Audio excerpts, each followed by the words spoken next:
Assalamualaikum warahmatullahi wabarakatuh. Apa kabar kalian semua, siswa dan siswi Madrasah Aliyah Negeri Asahan?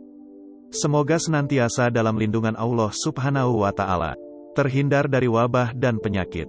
Amin ya robbal alamin. Bertemu kembali dengan saya, Bapak Hairil Fauzi SPDI dalam pembelajaran sejarah kebudayaan Islam. Pada kali ini kita masuk pada pertemuan kedua. Sebelum menyimak pembelajaran ini, mari kita baca doa di dalam hati, dan silahkan pakai earphone, agar kalian lebih jelas dan konsentrasi mendengarkan materi ini. Terima kasih. Jalur masuknya Islam ke Indonesia. Membaca sejarah peradaban bangsa Indonesia yang berkaitan masuknya Islam yang dikemukakan para ahli, tidak bisa dipisahkan dari istilah Nusantara untuk menyebut wilayah Indonesia. Penyebaran agama Islam di Indonesia pada umumnya berlangsung melalui dua proses. Pertama, penduduk pribumi berhubungan dengan agama Islam kemudian menganutnya. Kedua, orang-orang asing Asia, seperti Arab, India, dan Cina yang telah beragama Islam bertempat tinggal secara permanen di satu wilayah Indonesia melakukan perkawinan campuran dan mengikuti gaya hidup lokal.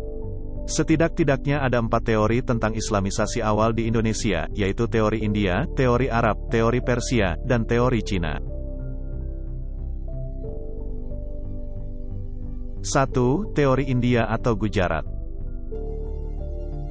Teori ini dikemukakan oleh Pijnapel, Moquet, Fatimi dan seorang orientalis Belanda yang meneliti tentang Islam di Indonesia bernama Snakhur Gronje. Ia menyatakan bahwa agama Islam baru masuk ke Nusantara pada abad ke-13 Masehi yang dibawa oleh para pedagang dari Cambai, Gujarat, India. Snakhur Gronje kemudian mengembangkan teori ini. Dia berpendapat bahwa ketika Islam tiba di beberapa kota pelabuhan anak benua India, banyak di antara penduduknya yang beragama Islam dan tinggal di sana sebagai pedagang perantara dalam perdagangan Timur Tengah dengan Indonesia. Lalu mereka datang ke dunia Melayu, Indonesia, sebagai para penyebar Islam pertama, setelah itu disusul oleh orang-orang Arab. Dia mengatakan bahwa abad ke-12 sebagai periode paling mungkin dari permulaan penyebaran Islam di Indonesia.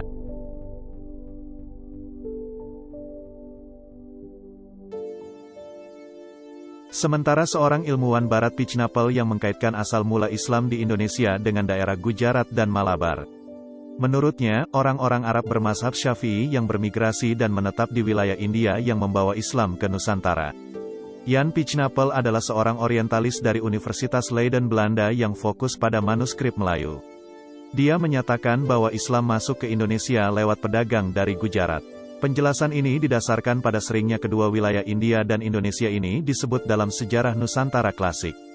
Dalam penjelasan lebih lanjut, Pijnapel menyampaikan logika terbalik, yaitu bahwa meskipun Islam di Nusantara dianggap sebagai hasil kegiatan orang-orang Arab, tetapi hal ini tidak langsung datang dari Arab, melainkan dari India, terutama dari pesisir barat, dari Gujarat dan Malabar.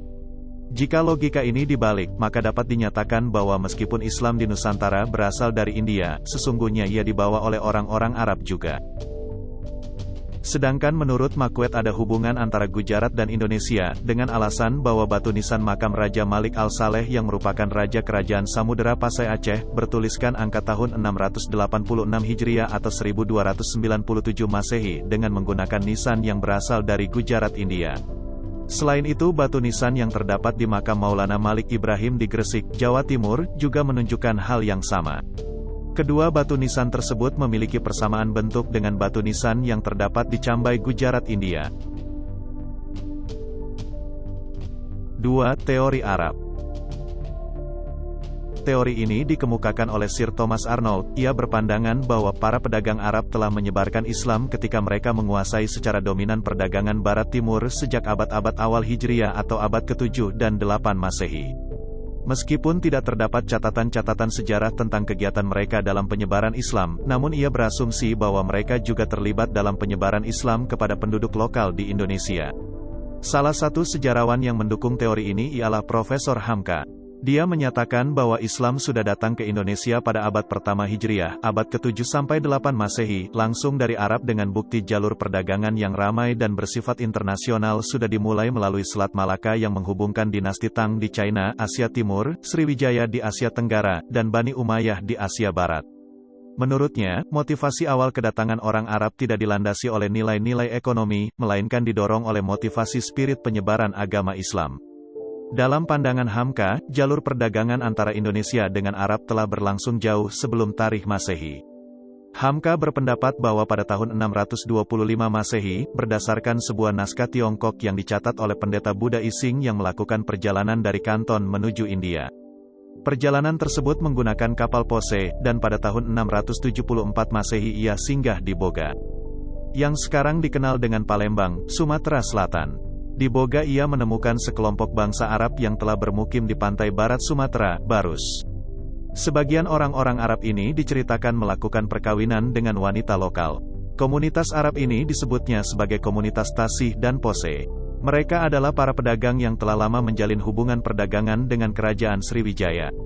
Karena demi hubungan perdagangan itulah kemudian Kerajaan Sriwijaya memberikan daerah khusus untuk mereka. Sejarawan lain juga mendukung teori Arab adalah Uka Chandra Sasmita, A.Hashmi, Azyumardi Azra dan lain-lain. Selain informasi tersebut, Azyumardi Azra menambahkan bahwa ditemukannya adaptasi lain yang dilakukan oleh bangsa Indonesia adalah atas pengaruh bangsa Arab ini. Misalnya dari segi bahasa dan tradisi, seperti pada kata dan tradisi bersila yang sering dilakukan oleh bangsa Indonesia yang merupakan tradisi yang dilakukan oleh bangsa Arab atau Persia yang egaliter. Di samping alasan di atas, dengan adanya makam Fatimah binti Maimun di Leran Jawa Timur semakin menguatkan teori ini. Fatimah binti Maimun bin Hibatullah adalah seorang perempuan beragama Islam yang wafat pada hari Jumat 7 Rajab 475 Hijriah atau tanggal 2 Desember tahun 1082 Masehi.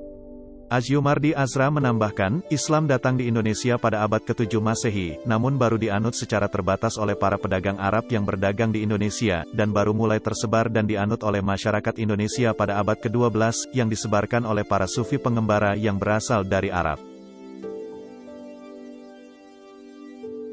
3. Teori Persia.